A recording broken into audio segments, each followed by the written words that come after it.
So now I'm late to the party, but I just recently finished playing Hades and I thought the game's visuals were pretty neat. At first glance, it can be pretty hard to believe that this game isn't 3D. The sense of depth and immersion that Supergiant Games are able to convey with their artwork and world building is quite inspiring. The majority of 2D games that you'll find on the market are created with traditional frame-by-frame animation, but that's incredibly time-consuming. It also really stifles iteration, as any change that you want to make to a given animation requires you to update every single frame.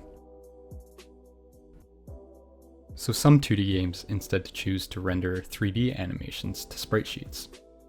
And that's exactly what Hades is doing here. And it's also what Supergiant Games did with their first title Bastion, and subsequent games since. This saves a ton of time drawing individual frames while still giving you the artistic flexibility and fluidity of 2D animation. I've been theorizing a prison narrative game for quite some time now, and I think this 2D isometric style is exactly the look that I've been looking for. So I'm gonna give it a go. I first need to figure out some sort of 3D to 2D asset pipeline, so I'm gonna hop into Blender and create a little test animation to work with.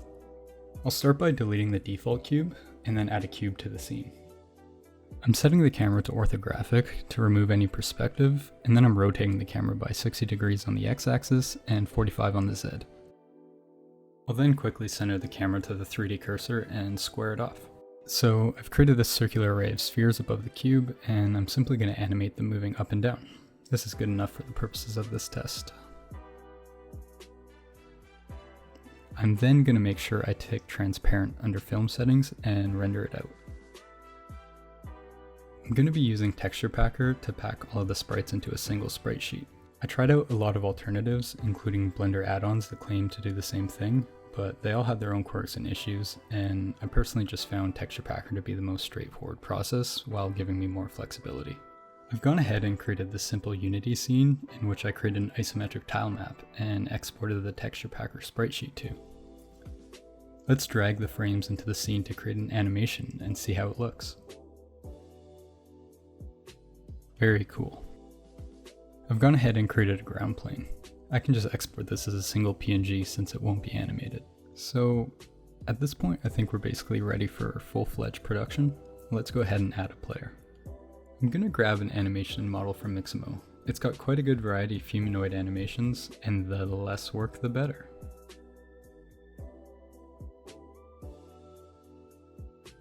I'll head back into Blender and import the FBX file that I downloaded from Mixamo. I'm going to scale the amount of keyframes in the animation down a bit to save on the final size of our sprite sheet. I'll set the render frame rate to 24 and the last frame in the render to the last frame of the animation, which in this case is 39. Then I'll position our player nicely in the frame, create a different output folder, render it out, import to TexturePacker, adjust the pivot point, and export the sprite sheet to Unity.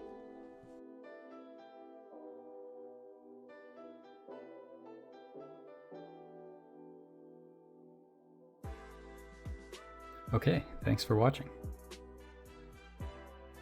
Psych!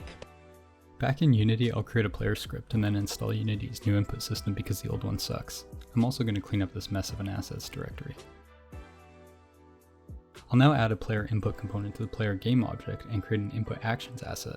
I'll just keep the move action for now and delete the other bindings that I won't be using. Back in the player class, I'll create an onMove method that will be called by the player input component. I'll multiply the input value by some speed value to determine the velocity.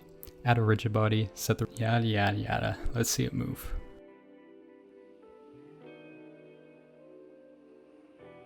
Very cool.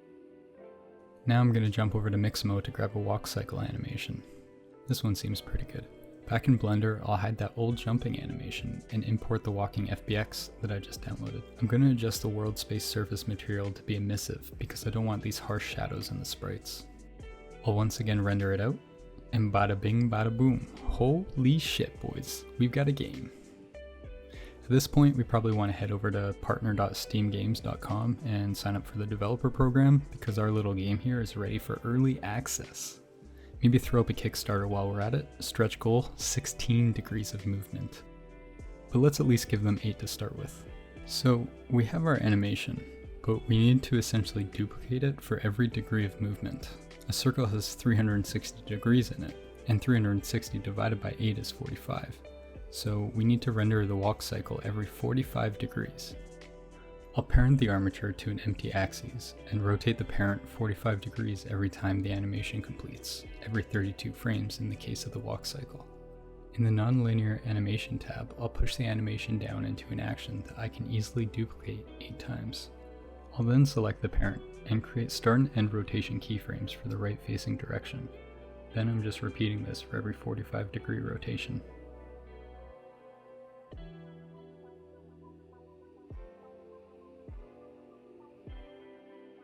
And just like that, 8 different movement directions for the walk cycle. I'll render this out and see how it looks. That's a lot of frames. I'll increase the max size of the sprite sheet to 4096. Looks not too pretty bad. I'll now export the sprite sheet to Unity. I'll now have to create each animation by dragging the appropriate frames into the scene. With those done, I'll replace a single walk animation currently sitting in the animation controller with a blend tree. We can't exactly blend 2D animations, but it makes it a lot simpler to choose the correct animation for a given input.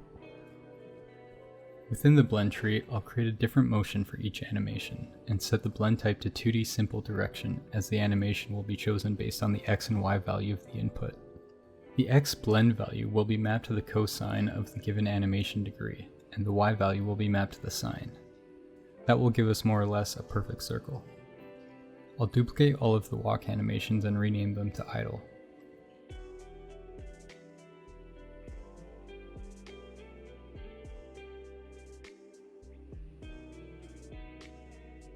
Then I'll duplicate the walk blend tree and rename it to idle.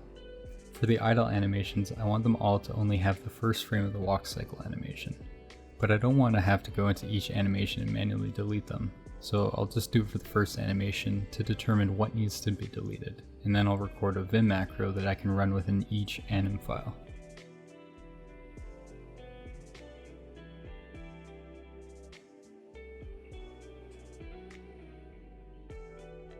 I'll now go into the idle blend tree and replace the walk animations with the idle ones. With that done, I'll create a move magnitude animation property and add the transitions between animation states. I'll then just need to add some code to tie it all together.